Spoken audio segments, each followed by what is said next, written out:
Good evening, ladies and gentlemen. Welcome once again to Montague High School for tonight's West Michigan Conference action as the host Montague Wildcats tangle with the visitors from the north, the Shelby Tigers. Outside, it's been cold and stormy all day long and for a couple of days, and I'm sure we're going to have some hot action in here this evening as the two conference teams tangle with one another. Shelby enters the contest having played only 3 games, their record 2-1, while the Wildcats also one loss to the same team, Whitehall, but their overall record is 4-1. With me again in the booth is Mr. Jeff Peterson from MBC Middle School in Montague. Welcome back to the booth, Jeff. The first time for you this year. We're glad to see you up here. Yeah, well, it's nice to be back, Larry, and it's a good game to come back because I think you got two teams out here tonight that mirror each other and what they're going to look like, how they're going to play on the floor, and I'm really looking forward to an excellent ball game by both. Going to be fast-paced, as you mentioned, and up and down the court, back and forth all night long. Well, another little twist to this contest always is the fact that the Montague High School coach, Jim Tate, of course, was for years the coach of the Shelby Tigers, and also the current coach of the Tigers is a former student of Jim Tate's in Shelby, Rick Zulik. Both very fine coaches. I'm sure that the teams on the court will be well-disciplined and respond to exactly what their coaches want to do. Well, that's another reason I think they'll mirror each other so well tonight, not only in their size and their quickness, but just how they play. And it'll be right down to the end, I think, tonight as they go at each other. Well, you've mentioned size a minute ago. Size has been perhaps one of the weaker areas of the Wildcats so far this year. They've lost some big men on the boards, but we've hung in there pretty well. Even despite the fact that our rebounding strength has been tested severely in some cases. The rebounding is pretty even. We have 168 rebounds for the season, and our opponents totally have 157, so that speaks well of the Cats' efforts underneath. Very well, and I think the quickness thing is a thing that the Cats rely on, but that's also what Shelby's going to rely on tonight as well there. And now we'll go to the floor for tonight's national anthem as sung by Stephanie Haney.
Another in the line of traditional singing of the national anthem, and an excellent rendition indeed by another good student. Oh, just super job, and of course, this is going on. I was watching Coach Tate, and he was just, it was just great to watch him. He just right into it, really enjoyed that. Here's the starting lineups now for the Tigers. Number 11, Greg Landis, 6'0" senior. The other guard, Craig Alexander, number 20, 5'10" junior. One forward, Jason Sullivan, number 30, 6'1" junior. At the other forward, 6'2" junior, number 44, Keith Reinbrandt.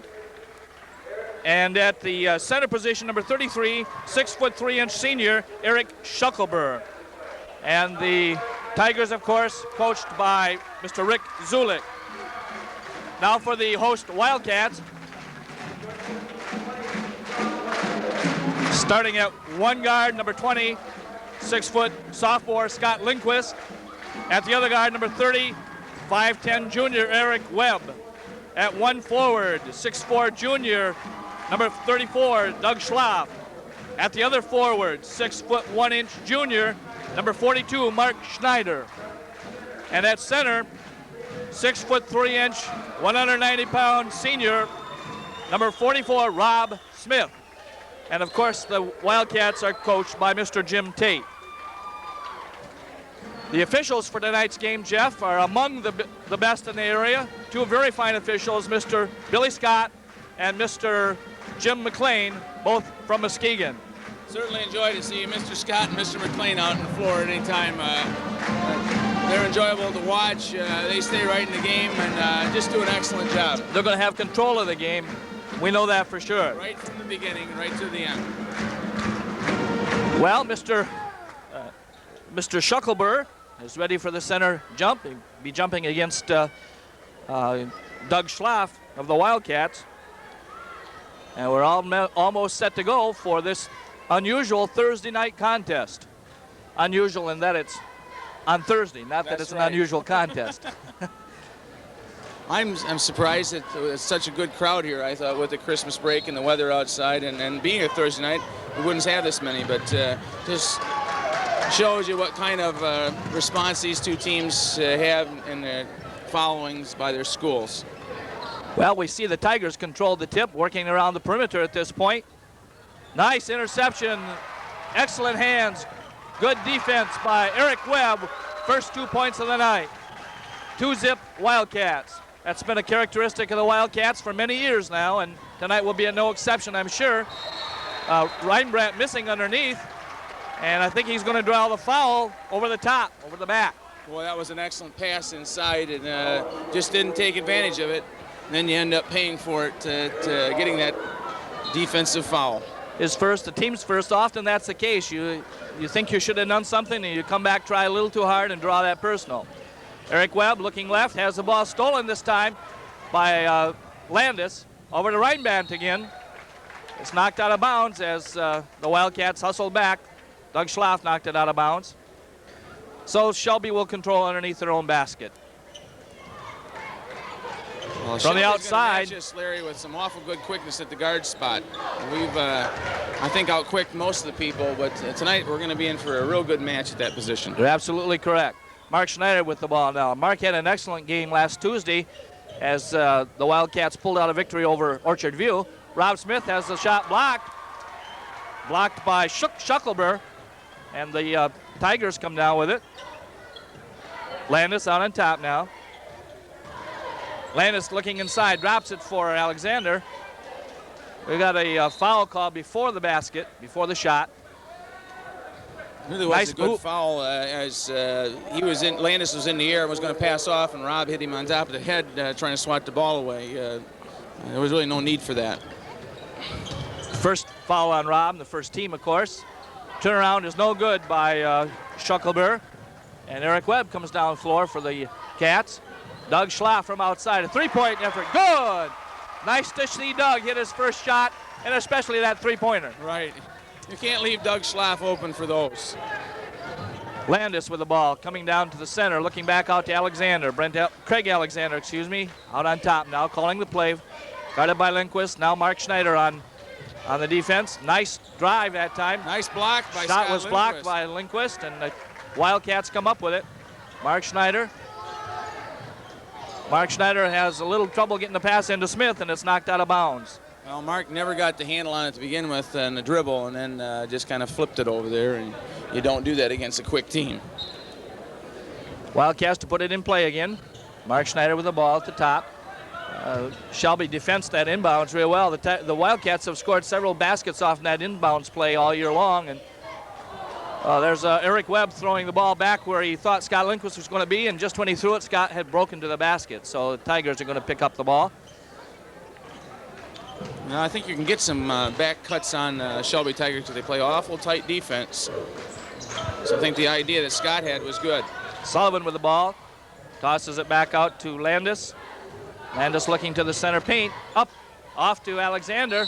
Alexander's shot is in. Let's see if it's going to be good. I believe so. Yes, they count the bucket.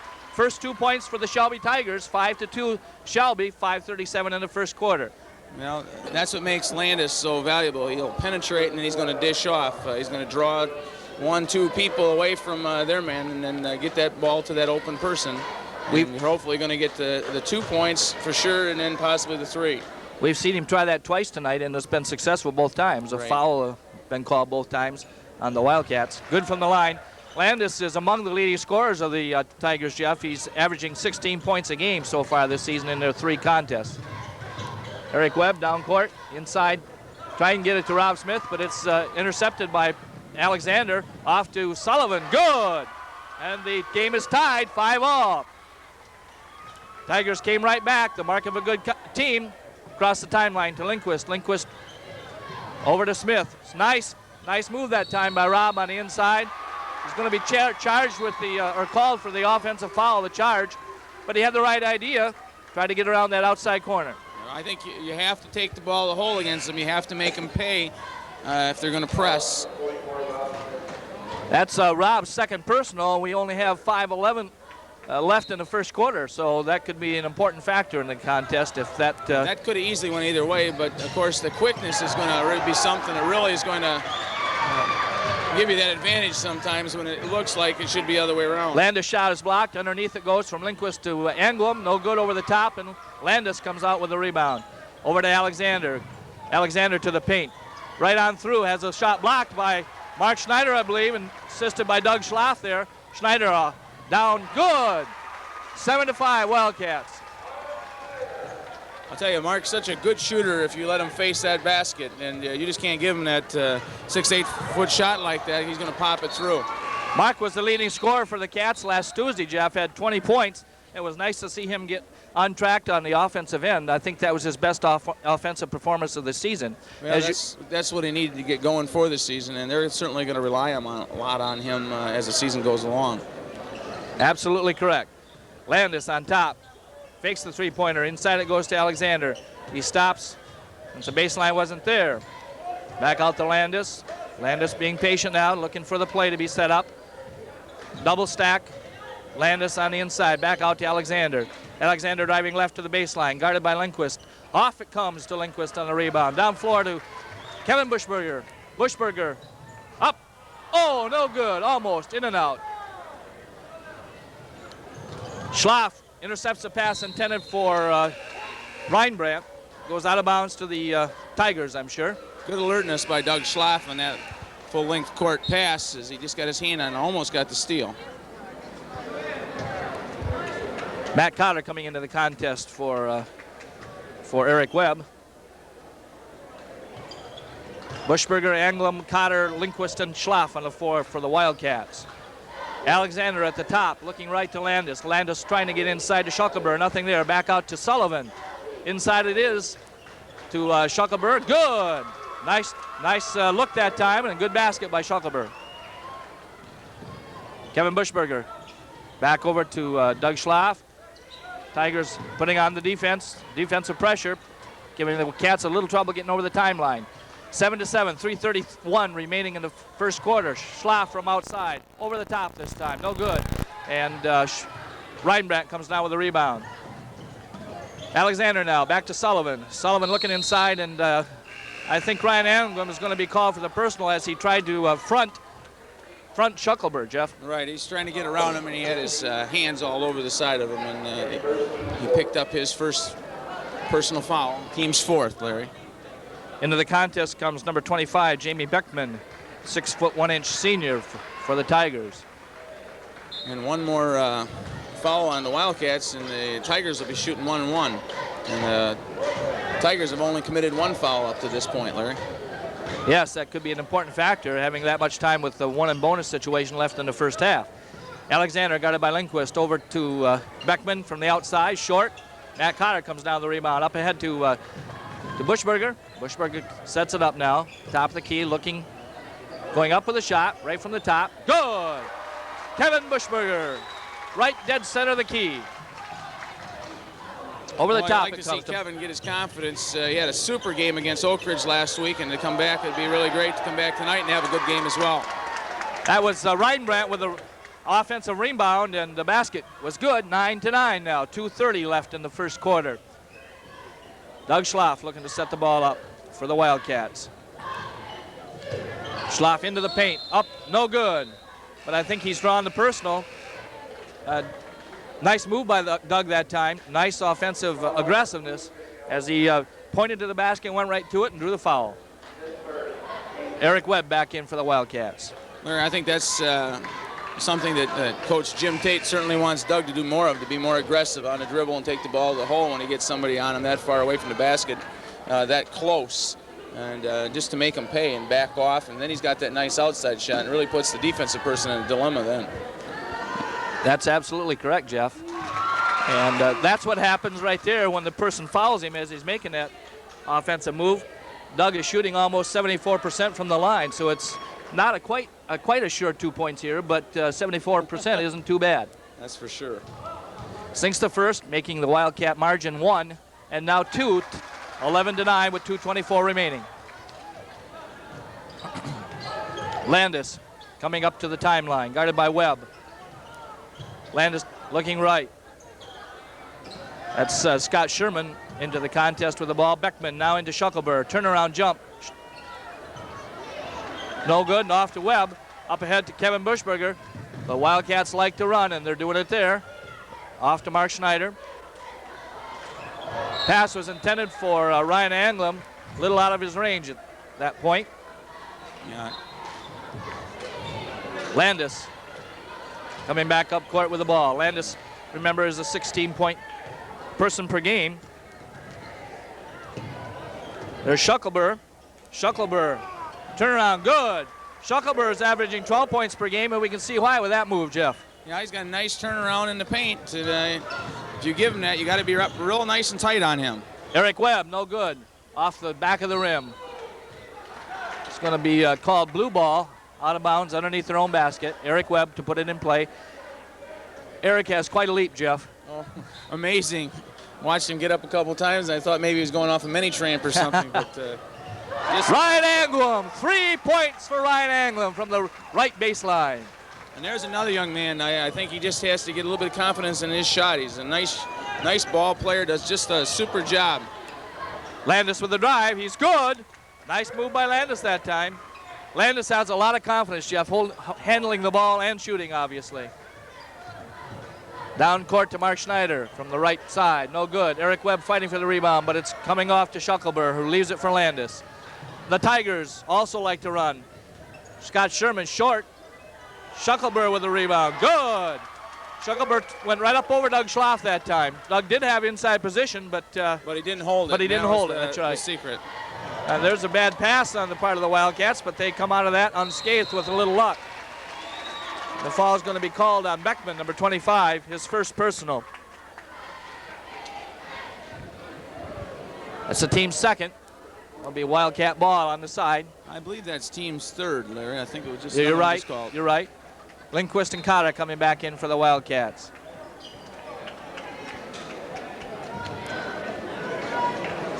(14-15). The Wildcats down by 1 with 39 seconds left in the quarter. Scott Lindquist gets the inbounds pass and is fouled over the back as he tries to save the ball from going to the backcourt. They didn't really have good possession of the ball, but he was fouled. Well, and that's a really a nice lucky foul for the Wildcats, because now any foul that after this, both teams are going to shoot 1 and 1. And as we talked about just a couple minutes ago, the Wildcats are really in dire straits if they fouled, and they weren't about to go to the line for a while. Well, that was the play that we talked about earlier, Jeff. This time they can't quite connect, and so the ball goes out of bounds to the Tigers. 30 seconds exactly in the first quarter. Landis looking to the paint again, driving right through, back out to the top. Guarded by Eric Webb closely. Two of the better players in the league against one another right there, Jeff. And you got a 5-second call. Defensive player was within 5 feet of him for 5 seconds, and it was called, and the Wildcats got it now. And I'm sure they'll run it down for the final shot of the quarter. 18 seconds left. Eric Webb with the ball. Eric probably among the speediest players in the conference. Looking inside, no good. Back out it goes to Mark Schneider. This time the pass is deflected inside by Beckman. 6 seconds left in the quarter. Still a lot of time, Larry. They got time to run something fairly quick, but get a good shot off. Cotter up with the last second shot. Good. Good. Landis, full court pass, but nothing there. Excellent concentration that time by Matt Cotter as he fired up that baseline shot. So that's the end of the first quarter with the score Montague 16, Shelby 15. Fans will be right back for a commercial after this commercial message. A little ragged play from time to time, but they hung with one another. I was impressed with Shelby's quickness. I didn't know that anybody could press us as well as they did, but they've had excellent quickness and certainly know how to use it that quarter. There's a steal by the Tigers, shows that quickness, and the basket is going to be missed, but Shelby's there for the rebound, puts it up and good. That was number 30, Jason Sullivan. Sullivan with his first 2 points of the night. Eric Webb. Scott Lindquist now on the left side. Scott Lindquist left alone. No, way off. Matt Cotter with the ball. No good. He's going to be called for traveling. Now Matt gave a little fake, and then the kid went up and he took a couple shuffle steps inside, and he traveled. Okay, there's Beckman. Excuse me, that's Alexander now with the ball in the front. Off it goes to Sherman. Sherman to the paint. Up. No good. Mark Schneider off with the rebound down court, and he loses it out of bounds as the Tigers came up from behind him. There's that quickness again. Jason Sullivan for the Tigers knocked it out of bounds. Well, you better know where everybody is on the floor, Larry, because there'd be people hawking you from behind in every which direction. That's for sure. Mark Schneider from the outside, a three-point effort. No good. And we're going to have a foul called underneath as Doug Schlaff was fighting for the rebound. I think it's going to go against Shelby. Foul is on number 22 for the Tigers, Aaron Schuckelber, his second personal. That's the team's fifth, so the Wildcats will be on the line. Remember, Doug Schlaff shooting 74%, a little more than that since he made his last 2 shots. Now we'll try to get Doug to the line as many times as we can at that percentage. That's for sure. And I remember several times last year where it was he that was on the line for important shots. Just as we say that, of course, Jeff, seems like it always works that way. The Wildcats come up with it. Eric Webb looking inside, nothing there. Scott Lindquist at the top of the key.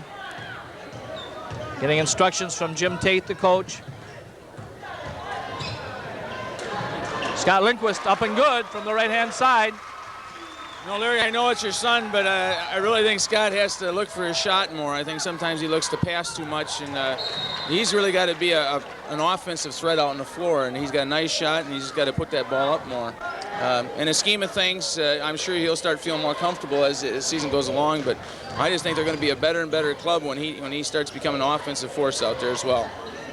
Nice inside move that time. Lindquist coming off of the ball. Up it goes to Mark Schneider.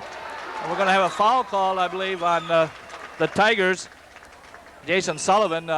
Everybody hustling after the ball unintentionally. I'm sure Jason tripped Mark. Schneider going to the line for his first attempt of the evening. He's shooting perfect on the season, however. He's shot 10 and made 10. Well, we're not going to say anything. Okay.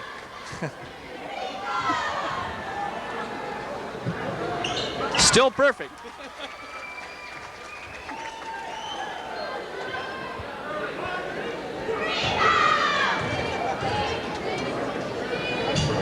It worked, Jeff. It worked. That's right. How about that? Wildcats up by 3, 20-17, 6:13 remaining in the second quarter. Ball inside now. There's Reinbrandt. Good on the basket is Keith Reinbrandt, number 44, and he draws a foul against the Wildcats, so he'll be at the charity stripe. I think Doug Schlaff drew the foul there, and I think he got him on the body. But it looked like somebody went by him and got him on the arm. But the referee missed that one and got the other one. That'll be Doug's second personal, and Reinbrandt will be at the line for one more shot. Mark Schneider with the rebound. Anglem and Smith back into the game. Lindquist from the left side looking to go to the top. Lindquist goes around the top. Up, good. Scott with his second basket for the Wildcats. Shelby coming back down out to the top. Greg Landis. Alexander back to Landis. Going around Shuckleberg. Good defense by the Cats. Real good defense now. Rob Smith fronting Reinbrandt here. Alexander doesn't get the baseline. Landis inside. Excellent deflection by the Cats. Good hands. Lindquist can't make it go that time. Off the board and off the glass, off the rim. The Wildcats come back down and the Tigers can't make it go either. Gonna have a foul called against the Tigers as they fought for the rebound there. Ryan Anglem, good hustle by Ryan that time, Jeff. Ryan almost got himself too far underneath the basket though, and as it was, he kind of lucked out that the ball came off and the guy rammed into him, but now he's got an excellent chance to put the Cats up by 5, Larry, with these 2 free throws. Ryan Anglem is 2 for 6 on the season thus far. Doug Schlaffer enters the game, and Mark Schneider takes a seat. Anglem good on that one. Same form on that one as he had on his three-pointer, and it worked the same way. That's right. 5:14 remaining. Anglem up again, good. 5-point difference, favor the Cats. Both teams using deep bench strength. Both Coach Zulik and Coach Tate rotating men in and out. Shuckleberg with that inside move again. Gets 2 more for the Tigers. Well, Ryan has to stay down and not go for that first pump fake. And if he does that, I think he can be right in Shuckleberg's face and give him some trouble. Ryan Anglem around the baseline on the right. Up, blocked. Kevin Bushberger with the rebound. Short.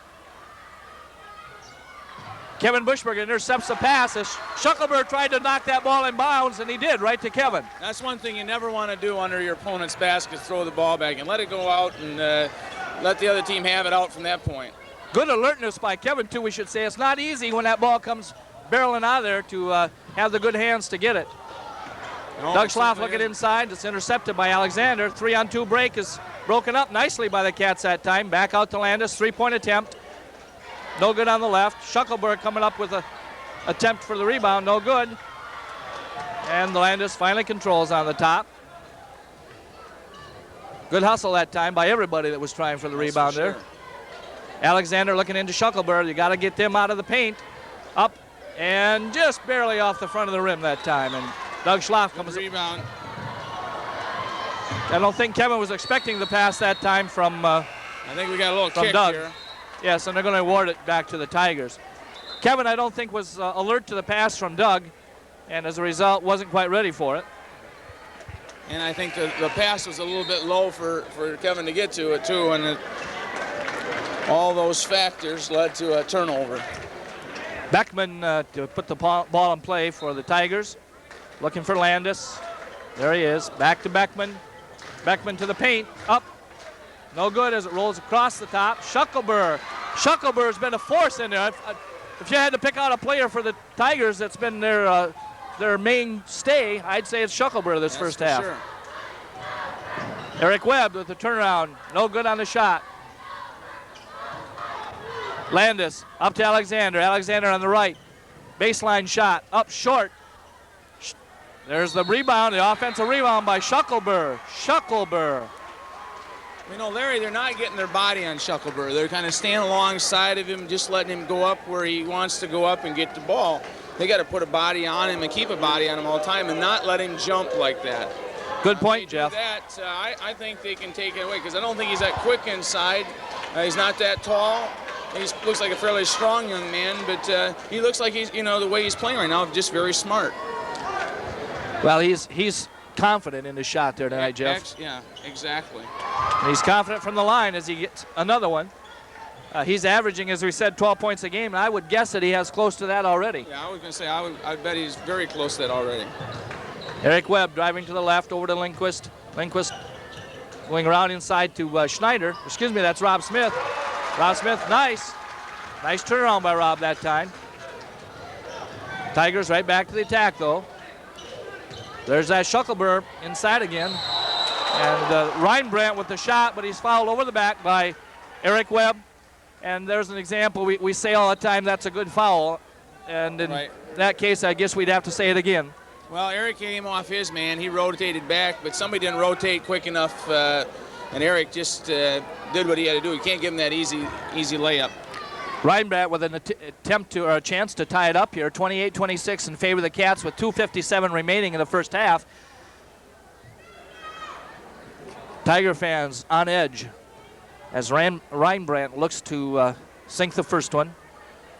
And he does. 28-27, a 1-point deficit now for the Tigers. One more shot now. Comes off hard that time, and Ryan Anglin gets the rebound off to Scott Lindquist, who loses it from the behind, and now it goes back in. It's hard to keep up with the play, Jeff. Rob Smith with the basket attempt. Nice alertness that time by Mark Schneider to see Rob underneath. And there's another good foul by the Tigers this time. Nice gesture by Landis, too, as he hit Rob pretty hard, knocked him off balance, and just wanted to let him know it wasn't meant to do any harm, just to make sure he didn't make that basket. Rob Smith having a good year at the line, 10 of 14, 71%. 2:44 remaining, looking to make it a 2-point margin for the Wildcats. And he does. I don't know if I've said this on the air or not, Jeff, but Scott came home from practice one night and said that Rob had made 77 in a row in practice one evening. And we just missed that one. Well, there's that silence again. I shouldn't be talking about free throws, obviously. Nice steal by Eric Webb. I think all 5 Cats had their hands on the ball that time. And now there's Mark Schneider with the fake and the basket attempt. No, short. Rob Smith looking inside, and it's going to go off the Tigers to the Cats. Rob got people up in the air. We're going to pass out. He had a man standing right all alone in the lane, but went off a Tiger's foot out of bounds, and the Cats will get it back again. Kevin Bushberger in to replace Lindquist. Eric Webb put the ball in play for the Cats. Off to Rob Smith, up. A little hard that time, off the back of the rim. Tigers come back. Landis with the ball. Landis looking left. Outside jumper. Not quite on the mark that time. Nice position by the Cats at Ryan Anglin. Tigers intercept, and it's taken up by Alexander, who gets his own rebound. There's Landis from three-point range. Good. I believe that's the first lead of the night. No, it's the second lead of the night for the Tigers, 30-29. 1:50 remaining in the first half. Ryan Anglin up, no good. Rebound comes off to Landis. Landis hustling the Tigers down. 3-on-1 break. Nice defense that time by Kevin Bushberger. Got the rhythm off a little bit as Beckman went up for the close-in shot. A few of the officials in the stands didn't agree with that call, but I think Kevin's hand just touched it as it was going out of bounds. Landis on the top, drives the paint like he did early in the first quarter. This time he misses. The Tigers come off with another offensive rebound, but the Wildcats escape damage. Kevin Bushberger, he fouled that time by Beckman, number 25. Kevin driving left that time and got hooked. That's his second personal, I believe. Jamie Beckman with his second personal. Bushberger at the line. Fouls both teams have, Larry, but it's got to be up there already. Got to imagine some people are getting a little bit of foul trouble. I would think so, yes. Kevin Bushberger, a 70% free throw shooter, Jeff. We have several in that range. Nice rebound that time by Shuckleberg as the Tigers come down. Inside to Shuckleberg from the left corner of the paint. Good, he's deadly from there. He's got that feeling right now. Just get him the ball and he can knock it down. And, that's exactly what he's doing. 32-29. The Cats trail by 3 with 1:05 remaining in the half. Kevin Bushberger looking to the baseline. Nothing there. Back outside to Mark Schneider. Across the court it goes to Rob Smith, who goes up. Rings it in and out. Matt Cotter has it blocked. And the foul is going to be called as Cotter goes up for the shot. Not just sure who gets the foul, Jeff. I didn't see who hit the play. I think it's Shuckelber, I believe. Yes, it is Shuckelber with his first personal.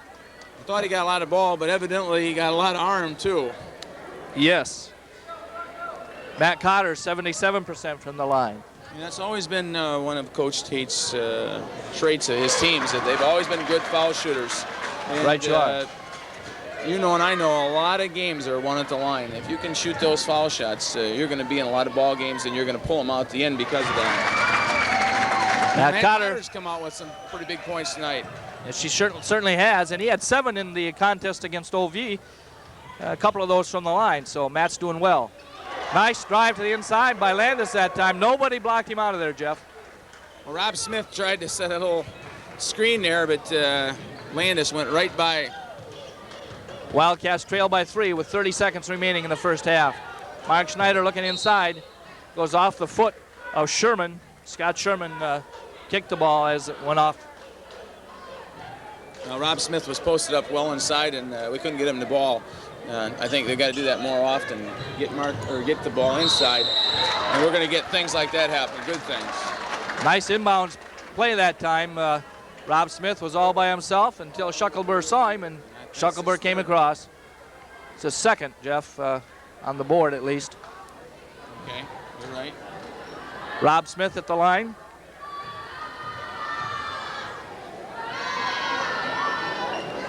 Good on the first. Substitutes coming back in for both teams. Shuckelber coming out.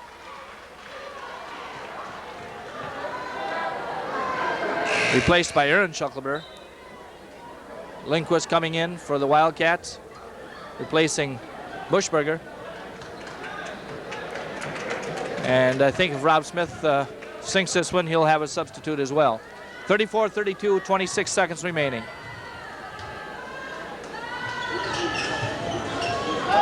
And he does make it. The Tigers try to inbounds the ball, but the rule is that after a successful free throw, they tried to get it back in before that buzzer sound, and if they had, that substitution would not have been allowed. That's right. 23 seconds, 34-33. Montague trails by 1. I suspect one shot here. Landis looking to the paint, nothing there. Back out on top to Sherman. Sherman driving the paint. Off the left side of the rim. Lindquist the rebound. Outlet pass to Eric Webb. Eric Webb hustling down the right side. Back out to Mark Schneider. Lindquist with the last second shot. Off the right-hand side. Up it goes almost as Eric Webb tried to put it back up.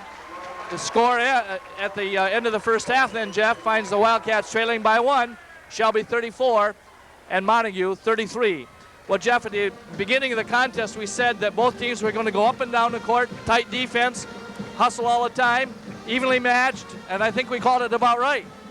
34-33, can't get much closer than that. And I thought, Shelby played a real smart first half. I thought at the end they took that shot just a little bit too quick. It gave the Wildcats a chance to come down and get a shot and put themselves ahead by 1.5. But it didn't work out, and I just look for more of the same the second half. I see both teams saying, hey, you just got to keep doing what you're doing. I think the Wildcats are going to try to get the ball inside more. I think the Wildcats are also going to try to stop Shuckelber from getting that ball inside more. I think they should anyway. Shuckelber has been the power of the Shelby offense. Landis, of course, the ball handler, the point guard setting up the plays, but Shuckelber has been a mighty, mighty important factor for the Tigers.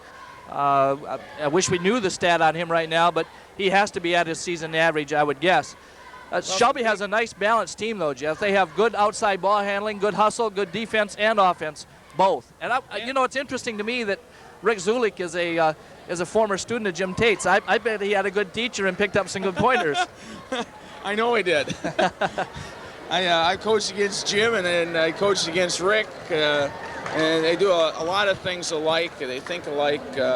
And you're seeing that tonight. Their teams play a lot alike out there. You know, I think that Jim's going to certainly go in at halftime, and he's going to say, "Hey, listen, guys, we got to start boxing off on the boards, and we've got to make sure that we don't let them have those second and third shots. We got to make sure we get the ball inside." And I would bet, and we just bet, Larry, that Rick is kind of saying the same thing to his Chargers. Well, they have to be pleased. They're down here against the Wildcats, who they haven't beaten in 2 years, I don't believe, maybe even 3. And to be ahead by 1 at halftime is certainly a good point in their favor. And I'm sure he's telling them in the locker room, look, guys, I told you could do it, and you are. Keep up the good work. I'm certainly, he hasn't said this, but I'm certain it's on his mind. Listen, that's my former coach, and I've never beaten him, and it'd certainly be nice. And he's got an excellent chance here tonight to do that. He's got an excellent ball team, and you know, I'm sure those kids know that too. Oh, absolutely. We mentioned earlier too that the teams are disciplined teams, and boy, you can tell that they have listened to their coach as well. I remember Landis several times setting up the play out on the top of the key area, and his players getting in position before he ran the play. And that's a mark that they listen not only to the point guard, but also to the coach. You know, I think that's certainly a change from last year when Landis was playing, because a lot of times he played out of control. And I thought maybe I'd see a little bit more of that tonight. But he's out. Then I listened to Rick, who was, I think, one of the best points guards that ever played in the West Michigan Conference. And Rick ran the show, and you can see that kind of taking effect with Landis this year. He comes down on the break, and if it's not there, he brings it out, sets it up, gets things running, penetrates. If nothing there, pulls it back out again, knows when to pass, takes the good shots, doesn't force things up, and that's why they're in the ball game. Okay, Jeff, well, I think we'll take a little break here, give ourselves a chance to recuperate a little bit before the start of the second half, and fans will be right back with the start of second half action right after these words from our commercial sponsors.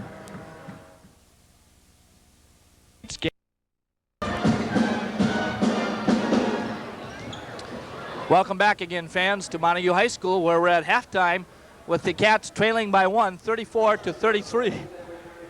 Excuse me. Should just take a minute here to wish all the fans out in C-Tech Cable Land and Wildcat Country a very Merry Christmas and a Happy New Year from the Board of Education, faculty, staff, and administration of Montague Public Schools. We certainly do hope that this holiday season is a happy, joyous, and safe one for you and your family. I should also remind you of an upcoming event tomorrow night, Christmas Eve, at 8 o'clock. Channel 5 Cable TV will be airing the rebroadcast of the middle school and high school Christmas concerts, instrumental and choral concerts put on by the students of NBC Middle School and Montague High School over the last week's period. So if you enjoy good listening music, we'll encourage you to tune in tomorrow night, 8 o'clock, Christmas Eve, Channel 5, for some good Christmas concert music. Well, Jeff, both teams are back out on the floor as we approach the beginning of the second half. You know, both teams have one defeat to the Whitehall Vikings. Both have that one league loss. The Vikings are an excellent team this year, although they came out on the short end of the score against the Fremont Packers last Tuesday night. Kim Griffin has a good club on his hands, and I'm sure he's glad for that, and so are the Viking fans. We wish them the best of luck, of course, except January 26th maybe, when we hope we're doing pretty well. But the Vikings are much improved, just like you say these Shelby Tigers are. Well, I said right from the beginning of the year that the league, I thought, was going to be stronger as a whole. We saw an excellent Oak Ridge team last Friday night. I think Scottville is going to be an excellent ball team as the season goes along. They got this Mike Weinert at center back, missed a full year at 6'4". I know they gave Ludington a good run for the money last Friday night. They have a youngster by the name of Ross that isn't too bad either. Yes, that's right. And so I just think right on down the line, there's some awful tough teams in this conference, and on any given night, anybody can beat anybody. Now, I'm sure that Rick Zulik's got to feel happy about coming here tonight and leading at halftime. Now, I'm sure he told his Chargers, listen, don't ease up, don't think it's over. You got to keep on coming out, plugging away, and doing the same things you did in the first half. On the other hand, I'm sure Coach Tate spent a little bit more time in the locker room than Rick did in his, and I'm sure they got a little lecture on what they had to do this second half. Well, here we go, Jeff. Start of the second half upon us. Jason Sullivan to put the ball into play for the Tigers, and Shuckleberg gets the inbounds pass. Play going left to Landis, inside, up and in. That was a set play, just like the Wildcats sometimes use, and it worked successfully for the Tigers. 2-2-1 press for Shelby. Mark Schneider from the outside. Over the top, Rob Smith with the rebound and the basket. 2 points for Smith. Was lucky he didn't get a foul on that. He came down right to him. Once again, the Wildcats trail by only one. Rob Smith comes up with a loose ball off to Doug Schlaff. Press taken off that time. Different here, Larry, is Doug is now out at the point man, and we're trying to isolate him.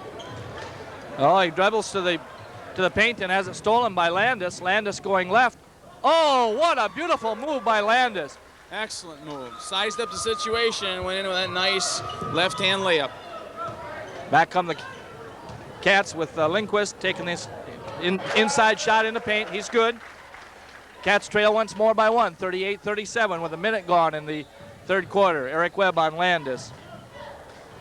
Landis off to the right. Alexander to the top to now it's inside to Shuckleberg. There he is again. 3 Cats surround the ball that time, and Mark Schneider comes down with it. Eric Webb. There wasn't a Tiger in the area for that rebound, and I'm sure that's exactly what they heard at halftime. You guys got to get on the boards and block them out. And inside we go. We're going to have a foul call perhaps on Shuckleberg as Rob Smith made that turnaround move looking at the basket. Shuckleberg thinking perhaps he didn't foul, but I think Mr. Scott believes that's his third personal, first of the half for the team. Well, he's still in there, so I'd go right back down in there to him and make sure that you at least put him in a situation where he can get that fourth foul. That would be an excellent move, and that's exactly what happened, this time without success as Rob Smith missed the bucket. Alexander from the outside. No good. Rob Smith with the rebound. And this time I think he's going to be called for the personal. Well, I wasn't sure of that, but maybe things average out because down here I thought Robbie probably went over the back to get the rebound. Here that ball looked like it bounded long and he had a clean rebound, but where the referee was standing, that's what he saw. Well, that's the third on Rob and the first team from Montague. So both of the big men in the middle there have 3 personals in the game. Pass is intended for the inside, but it's bounced on the line. Shuckleberg made a nice effort to save it. It was intended for Reinbrandt, excuse me. Eric Webb back to Doug Schlaff. Webb again as the press is on. Nice inside look that time, and basket by Mark Schneider. Nice movement of the ball, Larry. Make the defense come to you, get it to the open man, and then just go to the hole. Assist to Rob Smith. Rob has good vision out there. He's done that sort of thing several times throughout the year. Just holding it long enough to get it to the open man on the break. Greg Landis outside. Shuckleberg from inside. No good. And the Wildcats being more tenacious on the defensive board here. Come back down. Lindquist up with a shot. Good. 15-footer good by Scott Lindquist. Landis back across the timeline. 5 1/4 left in the third quarter. 38-41. The Wildcats find themselves on top by 3. Alexander looking to the baseline. Drives past Lindquist. Nice baseline move by Alexander. Move. Quickness, quickness, quickness. So often, that's so important. Lindquist gets the ball up. Good. From the left side this time. 43-40. Wildcats on top by 3. 5 minutes left in the third quarter. Inside it goes to Reinbrandt. Back out. Eric Webb. We're going to have a foul called, I believe, on Eric Webb as he went for the ball. Landis was also trying to get to it, but Mr. Scott, the official, believes the foul is on Eric Webb, his second. And so that's the way it'll go. If Mr. Scott says so, you better believe that's it. Nice steal that time by Rob Smith. Beautiful alertness as he came through this. And there's Mark Schneider from the outside, no good. Eric Webb. 11 pushed inside. That's right. Landis is going to be called for the blocking. Eric Webb, we talked about his leaping ability, and there's an example of it. Exactly. Second foul on Landis, the team's second. 4:40 remaining. The Wildcats up by 3, 43-40. Webb to put it in play. Crossing pattern. Oh, beautiful, beautiful, beautiful. Robbie Smith was saying, get in there, get in there, get in That's there. right. He said the right words apparently because it worked. 45-40 Cats. Alexander on the outside. Reinbrandt, Landis. Inside it goes. Schneider with a good defense, broken up on the inside by Schlaff and Smith. Down court it goes, and this time it goes a little too far. Boy, those are the ones that are crucial because it's an unforced one, Larry. And this one you got a 5-point lead. You just turned it over. It could be a 4-point swing there, and now you turn it over. Good point, Jeff. Good point. Alexander, this time he stops and shoots from the outside. No good. Have a jump ball call this time as Rob Smith and Jason Sullivan fight for the rebound. I think it's Montague's possession. It is Montague's possession. Ryan Anglem coming in for the Wildcats along with Kevin Buschberger.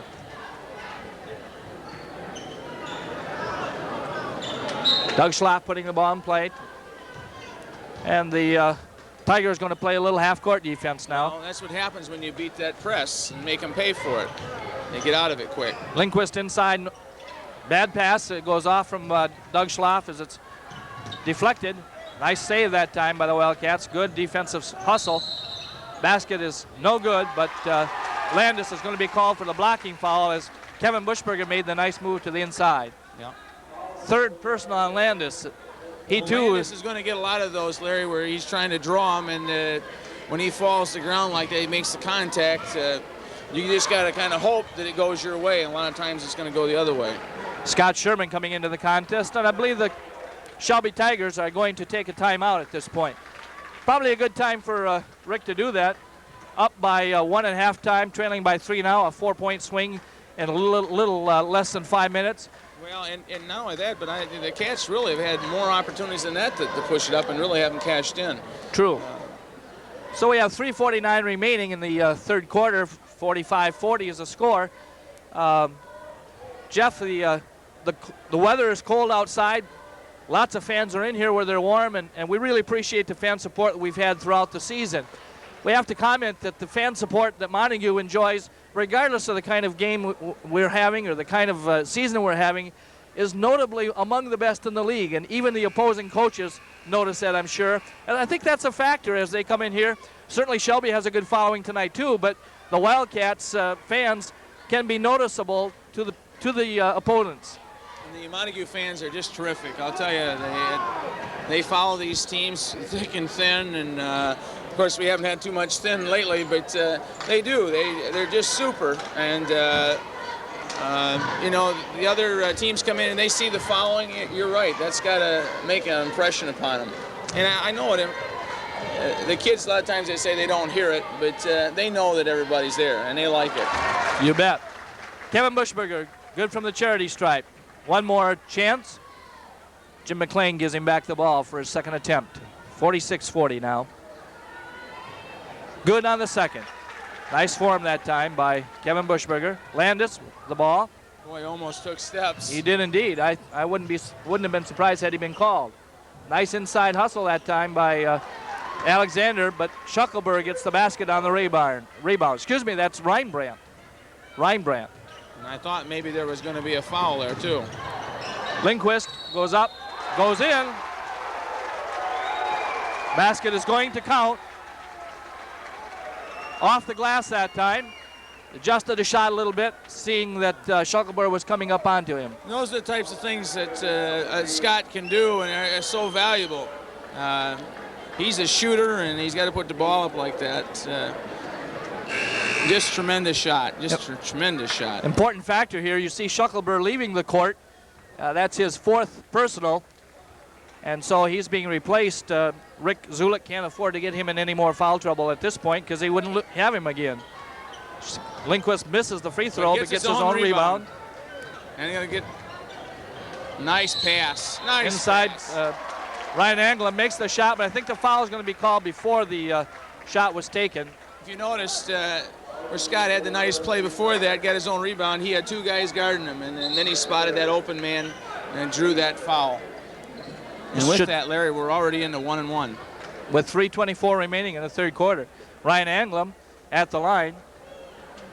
Should just mention that it was Tom Hookinga that came in for Shuckleber a minute ago.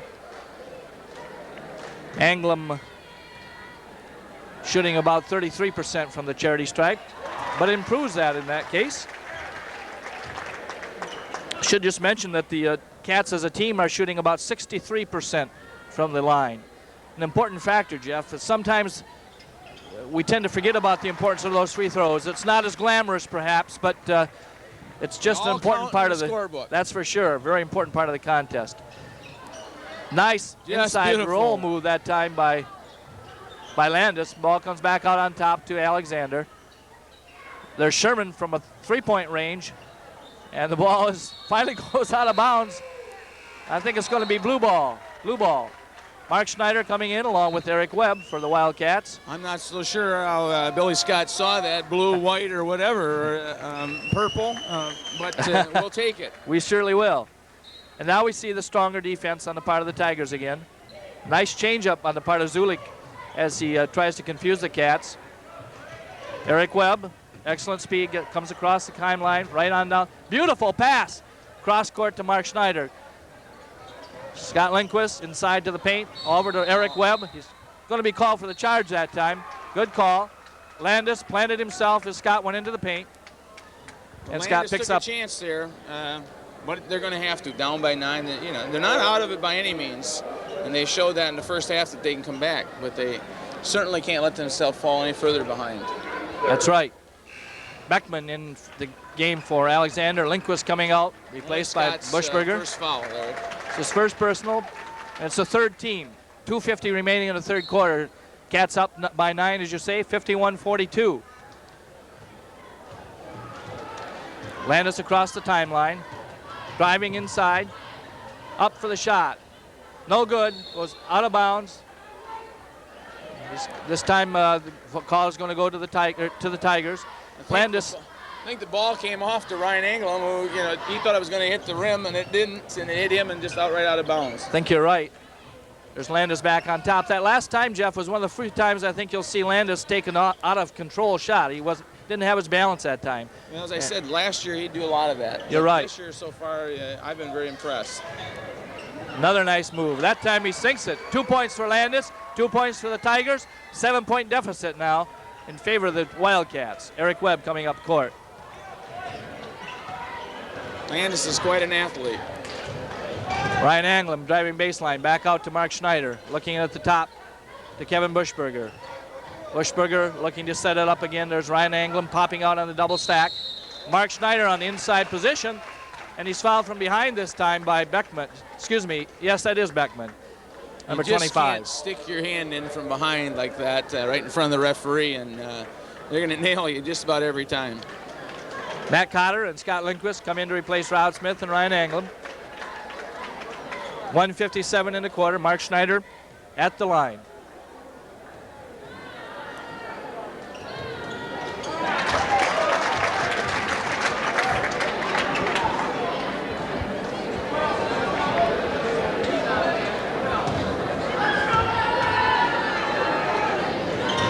Folks, you noticed silence that time, and you know why.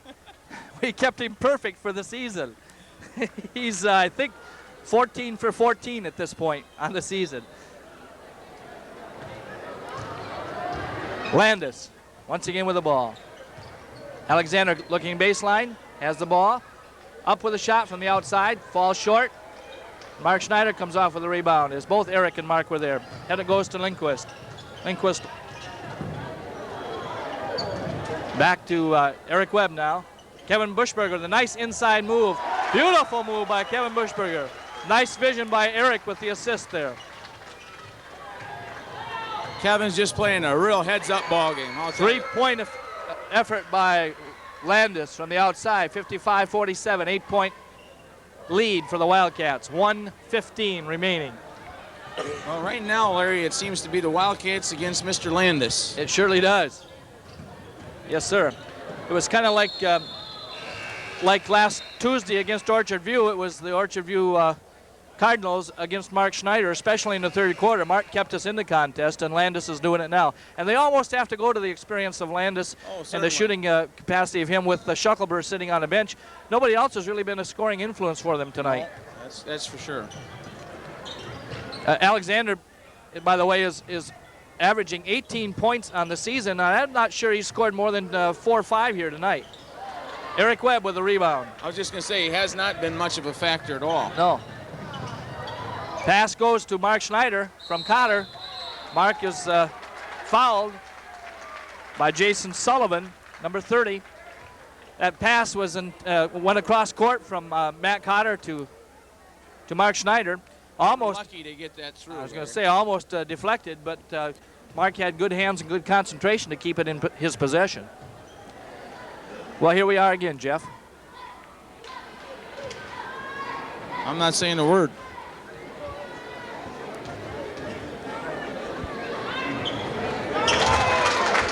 I'm still not saying a word.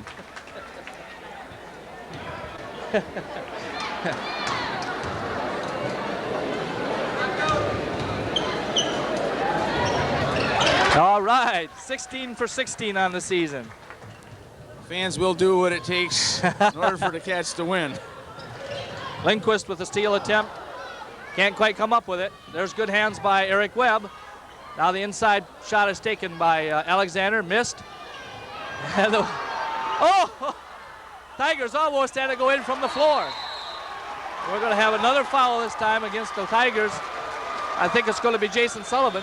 I don't know who it was, but they shot once from the floor, didn't get it too high, so they shot again from the floor, and it almost went in. Then we almost had a tip in, and then I'm sure Coach Zulik was not happy to get a reach in 94 feet from the opponent's basket. Now we get a 1-and-1 down this end. 1-and-1 for Eric Webb. Ryan Anglem in for Scott Lindquist.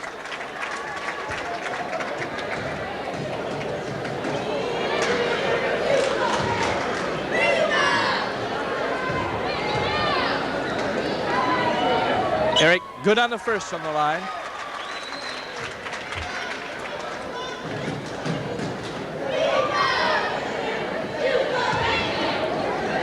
One more effort from the charity stripe. Falls short this time off the front of the rim. Ball goes off from, I think they say it goes off from Matt Cotter perhaps. At any rate, the Tigers put it into play. Landis looking to Alexander. Alexander back out on top to Sullivan.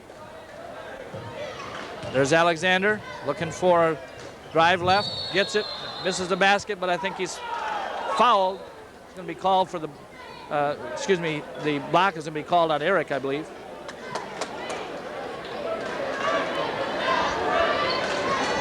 Yeah, I think the call was that he got up underneath and didn't give him a place to come down, and didn't have that position established when he went up in the air. So we'll have Craig Alexander at the line. 6 seconds remaining in the third quarter. 58-48 now. 10-point difference in favor of the Wildcats. I think the big difference is they have not got the second and third shots in this half. That's a good point, Jeff. The Wildcats have done a much better job on the defensive boards. And the pressure also that hurt us so much in that first half really hasn't been a factor here. 3 points from the outside is good. Tip in by Kevin Bushberger as the horn sounds ending the third quarter. Wildcats ahead 60-49. Kevin Bushberger has got some very big points so far this year. I don't mean this ball game, but a lot of ball games. Oh, he has just played excellent basketball all year long. You're absolutely correct. He had one of the better games that I've ever seen him play against the Oak Ridge Eagles down at Oak Ridge. Were you at that game, Jeff? Yes, I was. And he just hustled defensively. I think he had 13 points that night. I would go so far as to say he was the difference probably in that ball game, as he just did so many things, just turned the tide and kind of set the tone and just played excellent ball. It's just really neat to see a kid like that do so well. He's a neat kid, and he's had some tough times in the past, and this year he just come out, this is his senior year, and he's just playing super basketball. Okay, fans, we'll be right back for the conclusion of tonight's contest after this message from our commercial sponsors. Exciting basketball action. The Cats came back strong that third quarter. Down by 1, they're ahead by 11, so they had a 12-point swing in favor of the Montague team. Doug Schlaff from the left baseline. Good! Nice to see Doug hit one from the left baseline. Doug didn't play too much that third quarter, and the Cats built a 10-point lead, so that's very impressive. Landis with the drive down through the center, misses the basket, but he's going to pick up the foul. I'm just amazed, Jeff. How many times have we seen Landis go through the paint tonight? What speed and agility to find that little seam and just go for it and make it.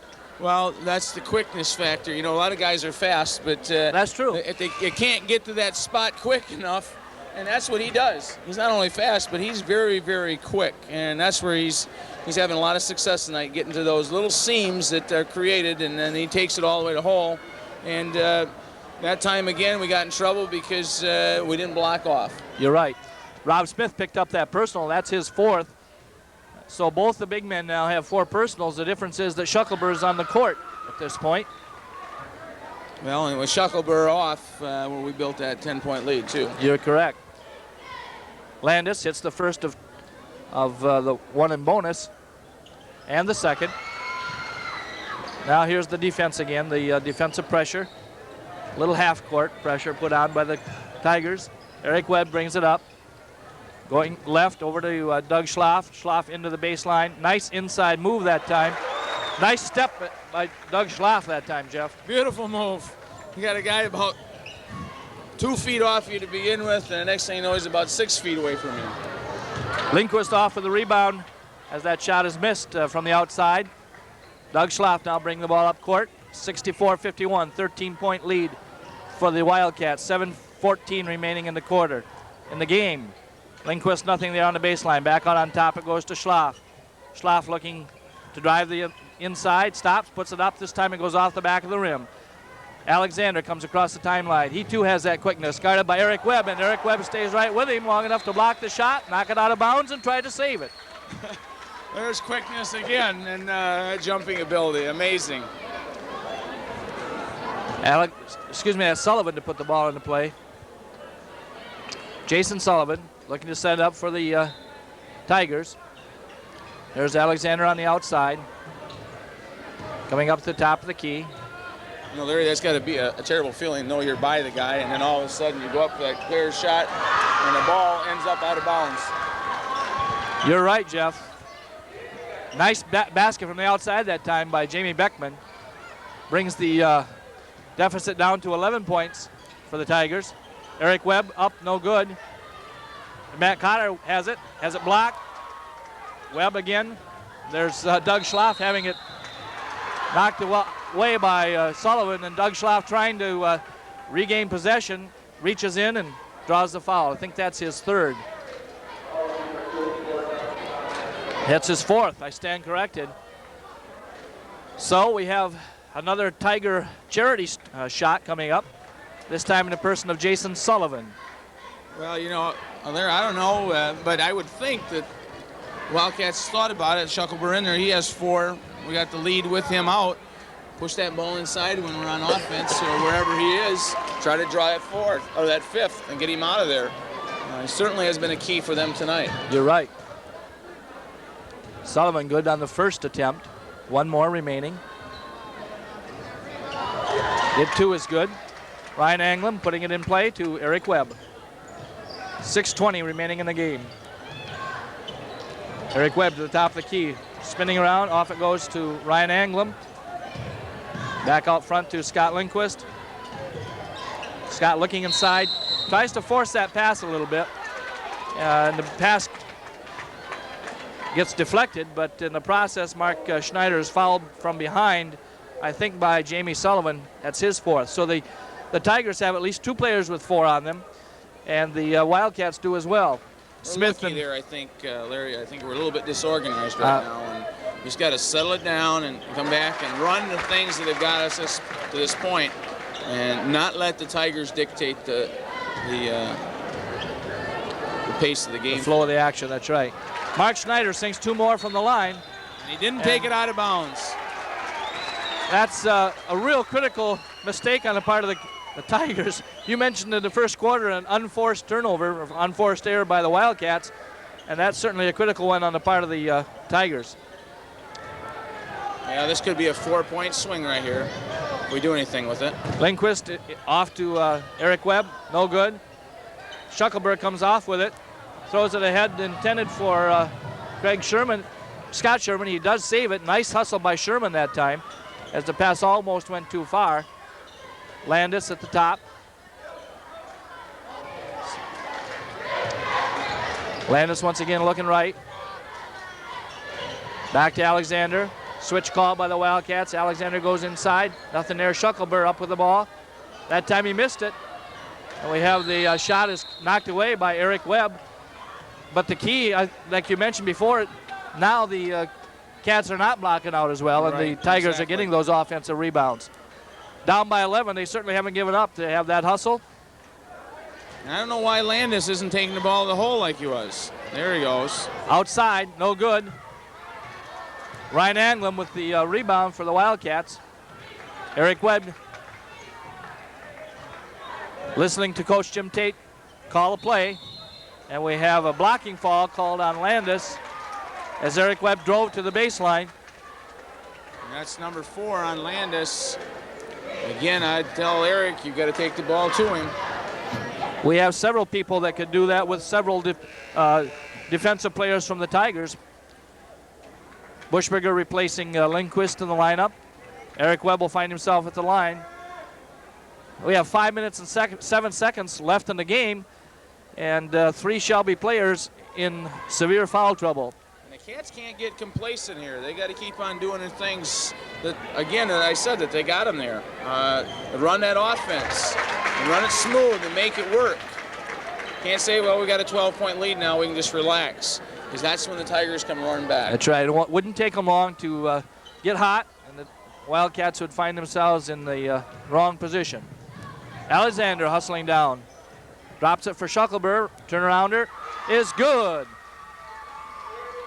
Eric Shuckleberg puts the Tigers within 10, 67-57 with 4:50 remaining. Eric Webb across the timeline.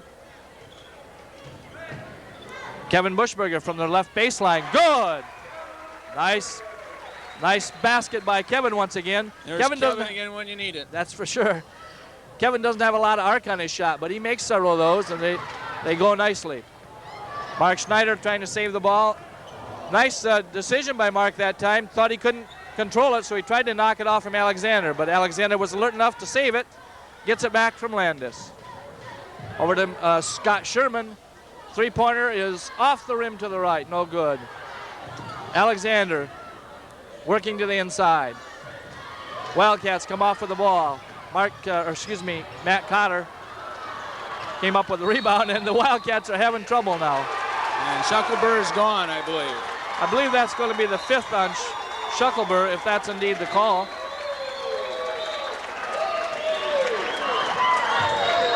Rick Zulik wants a timeout as Billy Scott is going over to report the foul.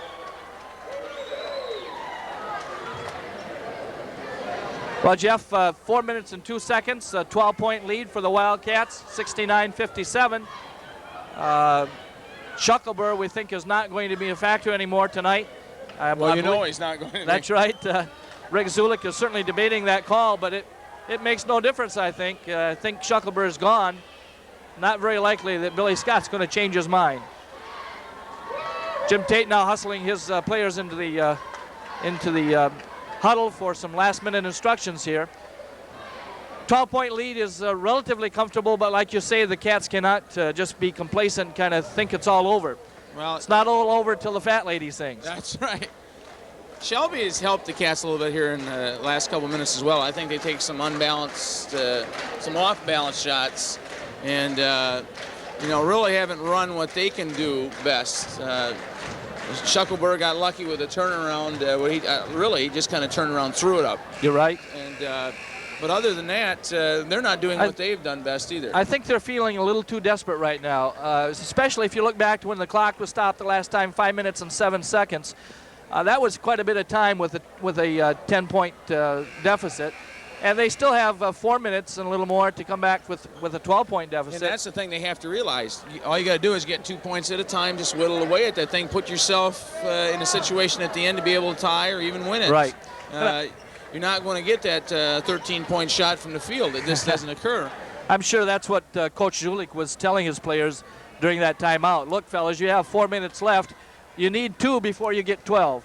And so let's just go work for those 2, be a little more patient. Kevin Bushberger at the line.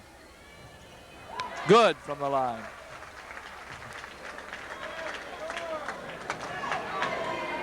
One more attempt for the Wildcats from the charity stripe.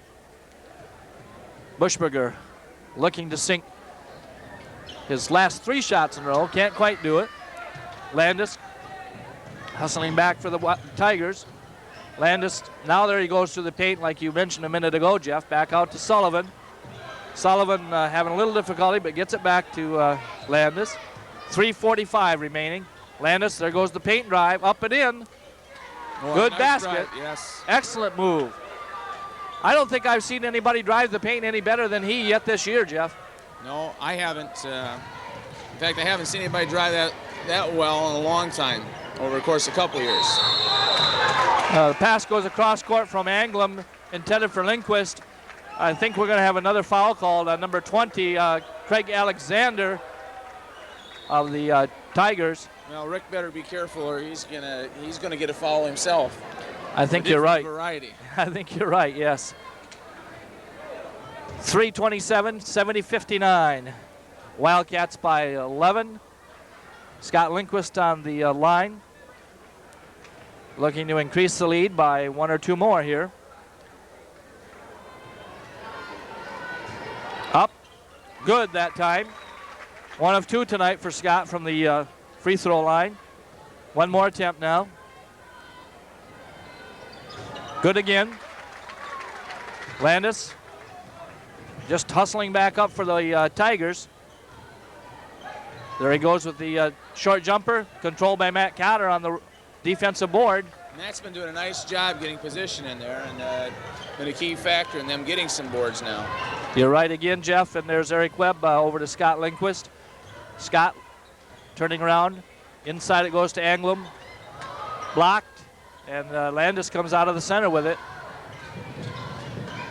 Landis down through the paint once more. This time it's controlled again by Landis. And we're going to have a foul on Bushberger. I think Landis trying to get the ball up as often as he can now with 2:52 left and do the personal. Well, this is more what I remember about Landis last year, just kind of out of control. And I thought there was a chance there he could have passed it off to his man on his wing there to his left, but maybe they didn't see him that time, or maybe he's got specific instruction. Listen, I want you to take it in there and put it up. So that may well be true. As we said, among the players that are left who have been an influence tonight, he's the only one out there right now.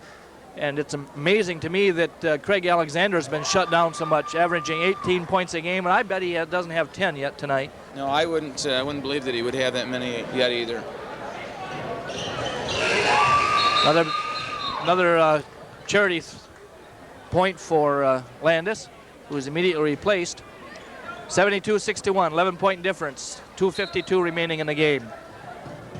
Eric Webb to put it into play. Back to Kevin Bushberger. Across it goes to Mark Schneider. Eric Webb now at the top. Listening to Coach Tate call out instructions, but the ball is stolen. Nice defensive hands that time by Alexander, who gets the bucket. Nice move by the Tigers that time. Matt Cotter with the inbounds pass gets it knocked out of bounds on the return throw. We're getting a little sloppy here. Coach Jim Tate hitting the timeout right now. Right, and it's a wise move on Jim's part. Now we only have a 9-point lead with 2:25 remaining, and the Tigers have cut down the difference from 13 a few minutes or 12 a few minutes ago to only 9 now. And that's what we said the Tigers had to do, just 2 at a time, just get it down there. And if they'd have thought that way at about the 6-minute mark, who knows where we'd be right now. Jeff, I want to take just a minute to thank our cameraman tonight, Mr. Gary Bodine, who I don't think knew he was going to be the cameraman when he arrived at the gym tonight. But thank you very much, Gary, for your fine work on the behalf of Montague High School basketball. Jeff, this is the last contest before the Christmas break, of course. We'd just like to remind fans that the Wildcats will return to action January 12th when we travel to the Mason County Central Spartan floor. Game time again for JVs at 6 o'clock, January 12th that is. Then we go to Pentwater on the 16th. Pentwater, a perennial powerhouse in Class D, and likewise this year, I don't think they've been defeated yet this year, Jeff. In fact, I think they're, if I remember right, in the free presses poll, they're rated 9th in the state. I think you're right. So that game is at Pentwater on the 16th of January. 12th and 16th, first at Scottville and then at Pentwater. Wildcats almost had the ball stolen again on the inbounds play. Mark Schneider trying to pass it to Scott Lindquist, and the ball goes out of bounds, off to Shelby. Again, disorganization by the Wildcats and a little pressure by the Tigers. Beckman from the outside. No good. Wildcats having difficulty getting that the defensive board now. Last time you saw 3 Shelby Tigers for that first offensive board, Jeff, and no Wildcat around. Right, the ball went up and we just stood there and watched. Didn't get that body on him in that position. Scott Sherman on the outside, looking inside. Ball is taken this time by Scott Lindquist ahead to Doug Schlaff, but it's knocked out of bounds by the Shelby Tigers. Craig Alexander, along with Jason Sullivan getting back. 1:54 remaining, 72-63. Coach Tate say, listen, if you don't get the shot, just get it back out. Okay. You just want to take some time off. They don't need any more points, Larry. All they got to do is handle that ball. They're above their season average at this point. Oh, going to have another a foul called on the play. Scott Lindquist driving to the paint. Drew the personal on the Tigers, Sullivan, I believe. I think we might have been. Okay. Yeah, I think we might have been lucky on that one too. Scotty would have got a charge there if the kid hadn't fallen across his ankles and behind. Right. Lindquist from the line again. No good. A little too hard off the back rim. Scott's having a little difficulty on the free throw line. Out of bounds to the Tigers.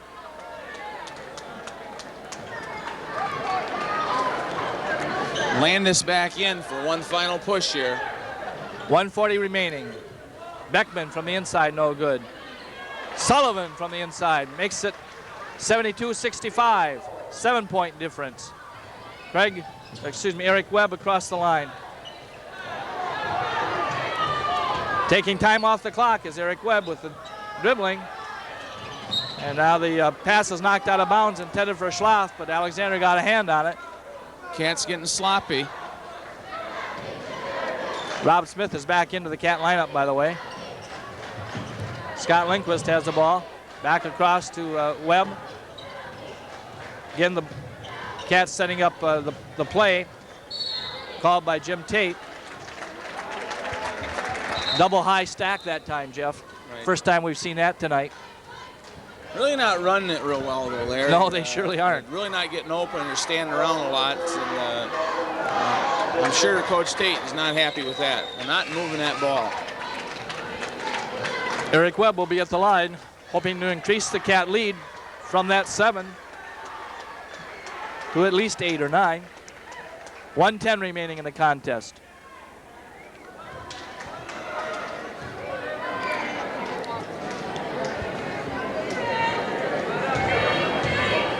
Big free throw here. And Webb comes through for the Wildcats. Makes it an 8-point difference. Now we have to have 3 possessions at the minimum for the Tigers to take the lead. Short on that one. Schlaff can't quite control the rebound. And there's Landis again. Looking for the 3-pointer from the outside. Rebound goes off to Mark Schneider. Schneider off to Webb. Webb down court to Lindquist, but it's intercepted by Alexander. I think Lindquist is going to be called for the foul as Alexander cut for the paint, cut in front of Scott, and Scott couldn't avoid him. 46 seconds remaining, 73-65. And with that, Coach Tate wants another timeout. He's just not happy with the way the long court passes, which the Cats don't need to do. All they have to do is get it across, take the time off the thing, make them get the foul. Let them put them at the foul line. You're absolutely right, Jeff. And even though there's only 46 seconds remaining and we have an 8-point lead, I'm sure that Jim Tate wants the kids to learn from this experience. Point out to them again that they need to be patient, need to know what they're doing out there at all times, whether there's 46 seconds left or 8 minutes left. Well, right now, you know, the game is still not determined, and they're playing right into Shelby's hand. You're going to put Shelby player now at the foul line and with a chance to cut it to 6 and 2 threes real quick. If you don't do anything with it, can tie that ball game right back up. Jeff, while we have a minute here, I'd like to just thank C-Tech Cable for their cooperation again once this year. Mr. Steve Jones and his staff have been excellent with Montague and in all the time since we began airing these broadcasts, and we thank him very much for that effort on our behalf. We should also mention, fans, that during the Christmas break, Montague High School will still be the scene of basketball action as we have a freshman tournament here next week, Tuesday and Thursday, I believe it is, Jeff. Oak Ridge, Shelby, Whitehall, and Montague, I believe, begin action at 6 o'clock, I think, on Tuesday, with the winners advancing to the championship round and the losers to the consolation round the following night. 73-67 now as the Tigers convert those 2 free throws. Lindquist off to Schneider. Schneider looking to go in, but quickly pulls up and throws the ball to Landis. Landis from the outside, nothing there this time. That's Jamie Beckman from the outside. Lindquist gets the ball off the board. Up ahead to Schlaff. 73-67, 27 seconds remain. Foul is going to be called against the Tigers. Schlaff at the line for Montague. We're just really struggling right now, Larry. Just really struggling, and just got to slow it down and get it together. And this is excellent opportunity. You got 27 seconds to work on that game, just like you were talking about before. Doug Schlaff, 1 in bonus from the line. Good on the first. Cool, calm, and collected that time is Doug. Over the course of his career, he's been deadly from the line and has sunk some really important free throws like that one for the Wildcats. Alexander coming up to the center, off to Landis. 3-point effort outside. Too hard. And Schlaff trying to save it into Lindquist.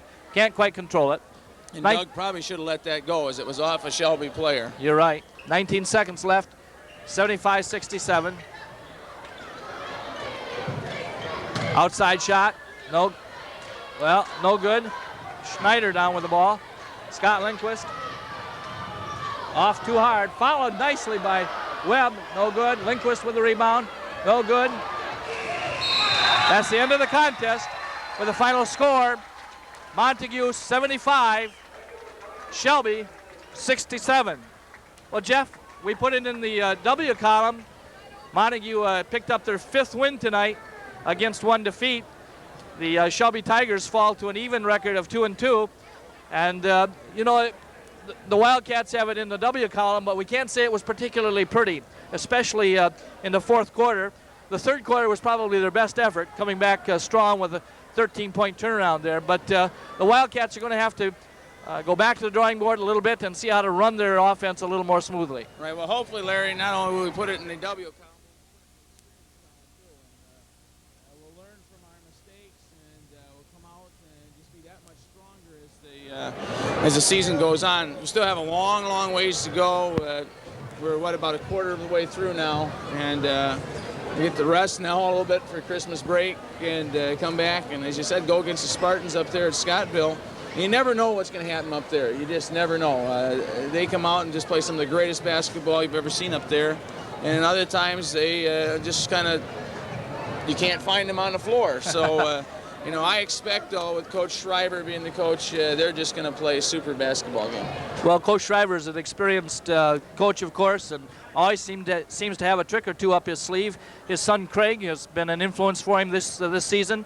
He had the winning basket with about 2 seconds remaining in their opening game of the season. That was Craig, that is, had the basket. And they're never an easy team, it seems like, for us to go up there and tangle with. Scottville is always in the thick of things when it comes to playing against the Wildcats, at least. And, you know, the Tigers, the Wildcats, have struggled a little bit all season long. But the one good thing about it is that they seem not to have lost their heads completely, even in tough situations. And Coach Jim Tate, of course, being the coach he is, has taken some critical timeouts and settled his squad down as much as he could to hold them in the thick of things. Jeff, we also should just mention the fact, of course, that the Tigers played pretty well tonight, too. They scored 67 points on the game, which is above the average that the Wildcats' opponents have had so far this year. And they have nothing to be ashamed of. They hustled well.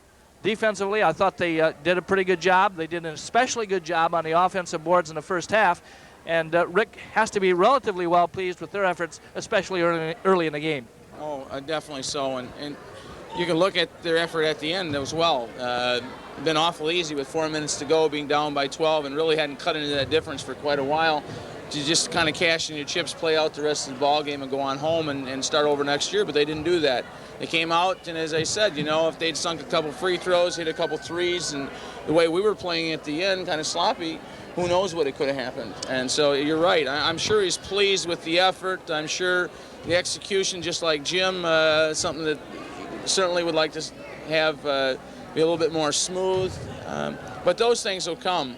I think getting back to a thing that you said earlier, Larry, about the team on the floor for the Wildcats, what amazes me is we're just an awful young team.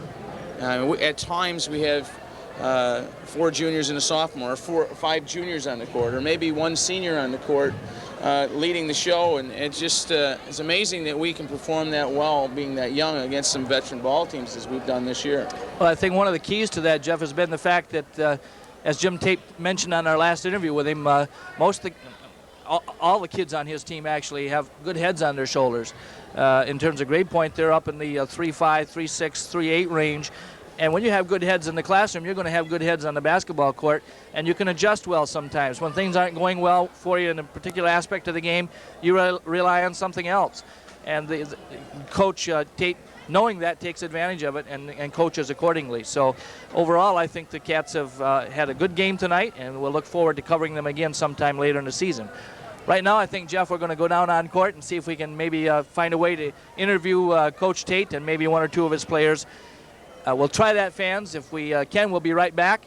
And if not, we just take a minute here to wish you the best of holiday greetings, and hope you have a joyous and meaningful Christmas season.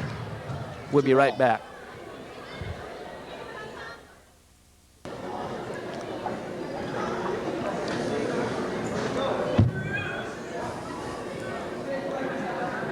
Welcome back to Montague High School, fans.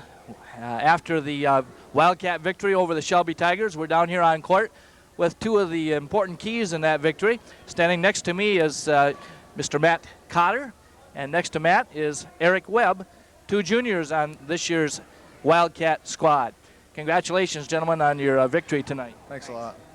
Well, Matt, you had some key free throws for us, and we've been impressed a number of times about your inside rebounding positioning skill there, and that was no exception tonight. You had some nice inside position, came away with some nice rebounds there. Yeah, Coach told us at halftime that one of the keys in the end of the game was we had to box out. We had to get a lot of rebounds. So it was just one of the things I tried to go out and do, and everybody did a nice job on the boards. Lots of guards did good. Eric did good. Scott did a really good job too. Well, we commented in the contest that during the first half it seemed like the offensive boards for Shelby were a real key for them. Shuckleberg had some easy baskets underneath early in the contest, and they seemed to be controlling the offensive boards, and we noticed that you came out strong on the boards in the second half. That was something that Coach Tate charmed you about, right? Yeah, he enlightened us on the subject. We had to get a little better and play a little stronger, hold our own underneath. We had to get more physical.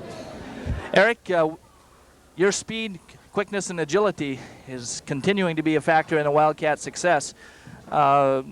You had some some competition in that category tonight, though, from Mr. Landis and Mr. Alexander. Did you notice a difference in terms of the quickness that they had versus some of the other teams you've played? Yeah, they're extremely quick for our conference, and they're tough to stay with. Okay. One of the things we've also mentioned about Eric is his leaping ability. And Eric, as Matt mentioned, you came down some big boards tonight, too. And you don't know this, but I have you in slow motion at home at the Orchard View game. Remember driving down through the center paint and going up for a layup? Unfortunately, you missed the layup, but you were fouled. That's why you missed the layup. But you were almost even with the top of the rim. And we congratulate you on developing that leaping ability. How do you feel, being one of the shorter members on the team, but able to leap with a single bound as high as most people on the court? As high as Mr. Lindquist. Much higher. Did you have a piece of paper to measure that with? I think it's great. I need some of them. Yeah, Matt here. No, I think it's great.